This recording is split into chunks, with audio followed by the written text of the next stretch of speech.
Hello, everybody. Okay, in this video, I'm going to show you how to make solid volume overlays of your suspect cast for use on a bite mark comparison.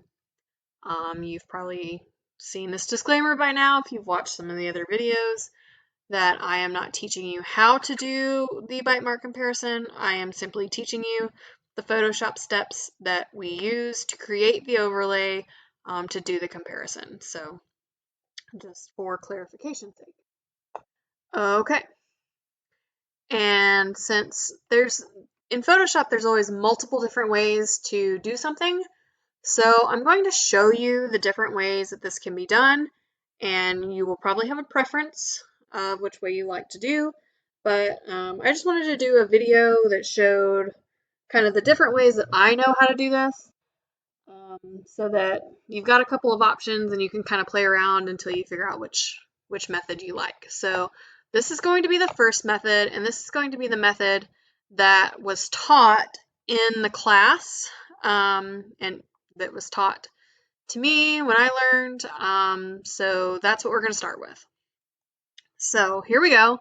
We've got our suspect cast open up in Photoshop. We're working in our PSD file for those casts. And remember, we've kind of done the preparation work, meaning we flipped the image, we rotated our maxilla to get it in the right spot, and we've done our block out. So now we're going to make solid volume overlays.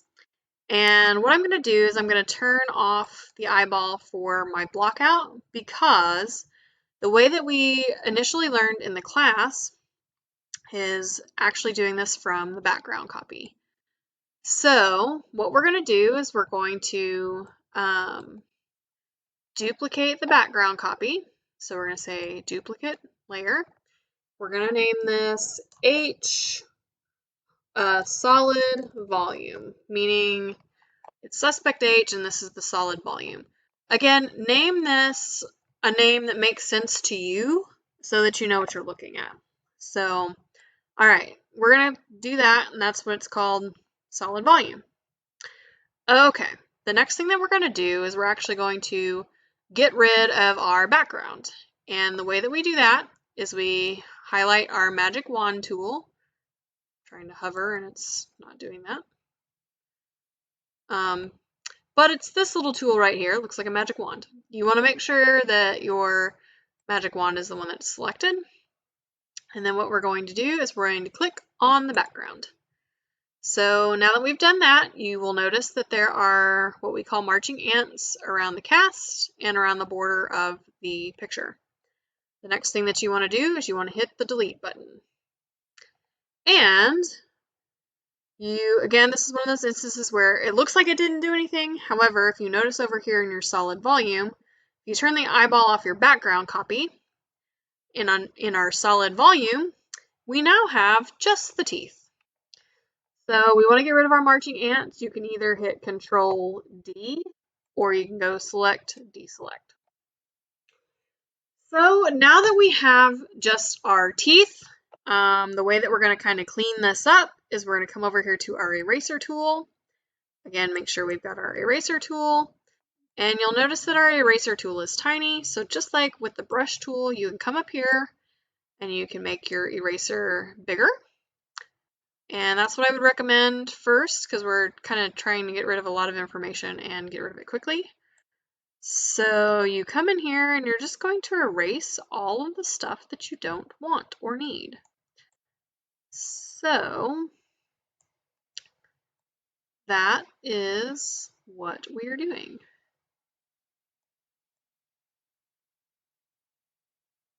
And then, okay, so I'm going to get in a little bit closer.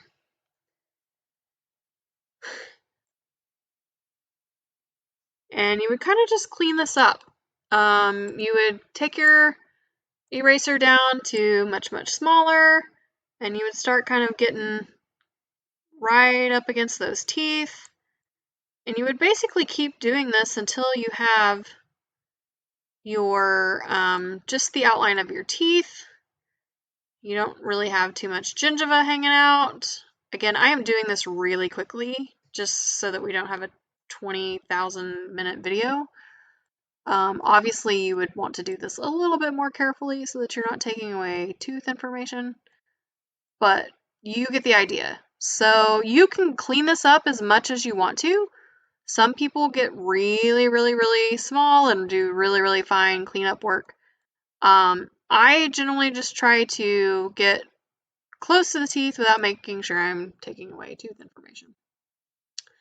So that is method number 1. And you basically would just keep erasing around your teeth until you had just teeth. So, like I said, that's method number 1, and you'll see I just erased part of that tooth. So let's say, whoops, I didn't want to erase that. We come up here to edit, undo, and now my tooth is back. So, okay, that is method number 1 for making a solid volume overlay. Again, that's the way that was taught in the class, but now I'm going to show you, this is method number 2. And it's very, very similar to method number 1. So again, it's just kind of a personal preference thing. So, okay, so method number 2 is let's act like that's not there. So ignore that, it's gone away. We don't have that. Just pretend with me for a moment. Everybody use your imagination. So if you remember, we have our block out that we did when we cleaned everything up. So another way to do this is to duplicate your block out layer.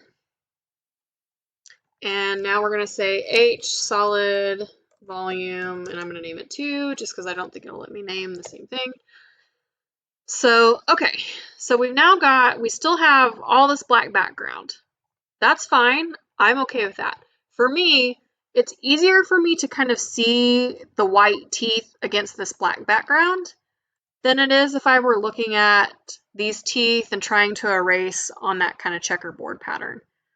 So I actually kind of like doing this method just because it's easier for my eyes to see.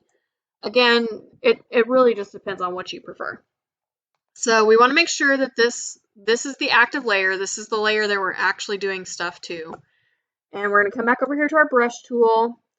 Make sure the brush is selected. We're still on black. We've got our size up here.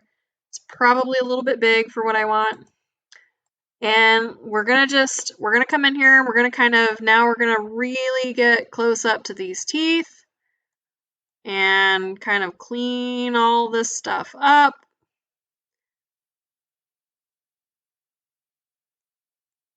Again, how close you get to the teeth is really just kind of up to you.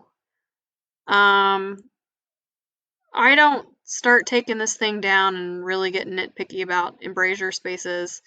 You know, I try to follow along the lines of the teeth. Again, I'm being really quick with this. So I probably would try to be just a little bit cleaner with this as I'm doing it, but basically kind of the same thing, where in method 1, you're duplicating and then erasing. What we're doing here is we're actually blocking out some more, and then we'll be duplicating. So, all right, we're gonna act like I've done what I wanted to do in terms of my coloring around all of these teeth. You can see over here, I've gotten rid of most of my gingiva. I would basically do this same thing all the way around. So once you've got all this colored like you want it, what we're going to do now is we're going to take our magic wand tool again, and we're going to click in the background, and we're going to hit delete. And lo and behold, look, we have pretty much the same thing that we got with method number 1. We just went about it a little bit different way. And again, you can do Control D, and that will deselect everything. And now you've got your solid volume from method number 2. Again, I tend to like method number 2 just because it's easier for my eyes to see the difference from white to black than it is from white to this checkerboard. Again, you can see, if I turn the eyeball on there, Like, you get the same thing. You're taking a different path to the same endpoint. Again, just depends on your preference. So I'm going to turn the eyeballs off of those, act like they're not there. I'm going to turn my block out back on. And now I'm going to pull this. You guys are probably wondering what the heck I'm doing. Oop, hey, method number 4. Great. Out of order. I'm basically just kind of putting these little cue cards in there so that in the future, if you're just kind of skimming the video, you kind of know where the start is of each different type of method. So anyway, back to that. This is method number 3. Again, just another way to get to the same place. So we're going to come back here and we're going to make sure that our block out is our active layer. And what we're going to do now is we're going to use our magnetic lasso tool.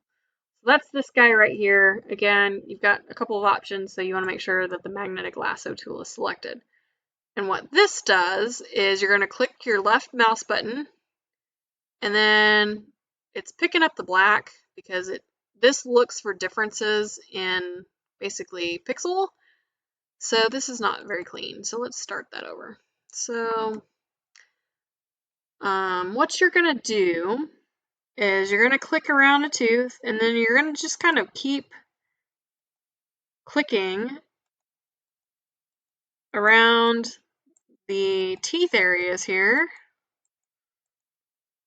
And this one I will kind of have to do the whole thing because there's no way to show you this without doing it. But basically what you can see that I'm doing is I'm basically tracing around those teeth. And again, I'm clicking my left mouse button, and every time I click, it's putting one of those little basically dots down. And it's gonna wrap around the front here. Again, my black is really close to it, so it's not picking up as well as I'd like, but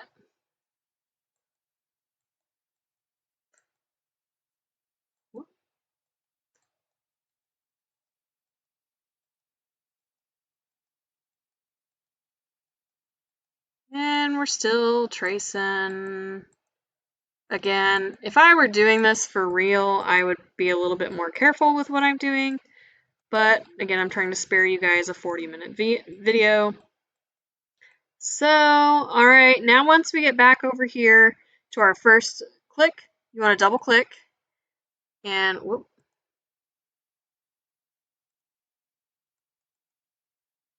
All right, ignore that thing there. But if you double click, it puts your marching ants around there. Okay. So right now with our marching ants around the teeth, it's actually selected the teeth itself. We don't want to do anything with the teeth itself. We actually want to get rid of everything outside of that. So what we're going to do is we're going to come up here to select, and we're going to say inverse. And I'm actually going to zoom out so that you can see. Notice now that I have marching ants around the border of the image. Okay, great. So that tells me that it's now actually selected everything but the teeth. And if you wanted to do both arches at a time, you could. You would magnetic lasso one arch, and then you would come down here and you would magnetic lasso the second arch, come up to select, and you would hit inverse and make sure that, again, you've got marching ants around the border of the image. That tells you that you've got the right things selected. Okay, so we have selected, we've got our magnetic lasso around our teeth. We've done select, inverse. Now what we want to do is we want to duplicate the copy, or duplicate the layer, now that we've gotten everything selected. So we're going to say duplicate layer. We're going to call this one hollow, or H solid volume 3. We're going to hit OK. Notice that that's the layer that's active. That's good. That's what we want. Now we're going to hit delete. And if you'll notice, if we turn the eyeball off of our block out, you'll notice we have, again, a solid volume of the maxillary arch. You can do Control D, and that will deselect it. Okay, so you will notice that this is a little bit rough. No big deal. what we're going to do is we're going to just come in here, kind of like with method number 1. We're going to select our eraser tool. We've got our eraser tool. Again, if you want it to be a certain size, adjust your size up here. And then we're going to come in here and we're just going to kind of clean up all that little bit of extra that maybe our magnetic lasso tool captured that we didn't want to capture. So you would just simply do this all the way around and get rid of whatever little extras you didn't want after you did that method. Whoop, and I just totally took away like half the tooth, so we're going to undo like that and clean it up. So this is maybe just a little bit quicker than method number 1 because you're kind of magnetic lasso selecting the teeth, and then you're kind of just fine-tuning with your eraser once you've got this layer made. Again, we're getting to the exact same place just from 3 different ways, so it's completely up to you which way you prefer. It's all going to get you to the same place. Okay, so we've got that cleaned up. Now I will turn the eyeball on for our method number 2 solid volume. And you'll notice that I've got both arches in it. And if I turn those eyeballs off and I come down here to method number 1, there's both arches there. Again, with method number 1 and method number 2, you will have both arches. So if you prefer to do it with both arches, those are good ways to do it. Again, you can do method number 3 and get both arches. You just need to remember to magnetic lasso the bottom arch after you magnetic lasso the top arch, and you do the same exact stuff with, select, inverse, duplicate the layer, etc., etc. So again, just if you want both arches at a time with method number 3, you need to make sure you magnetic lasso both arches. So, but again, you can pretty much see that regardless of what method you used, your end product is pretty much the same. So hopefully one of those methods works for you. You like it, you use it, it's fabulous. And once we get these over, now that we've got the overlay made, you'll need to watch the other video to see what to do with it. But before we do that, we need to make sure that we're saving this file, or you will have lost all of these beautiful overlays you just made. And that's real simple. It's just file and save, and that saves what you've just done. Again, otherwise you will have lost all that and you'll have to come back and redo it, which none of us want to do. So, but that's how you make goodness gracious, solid volume overlays.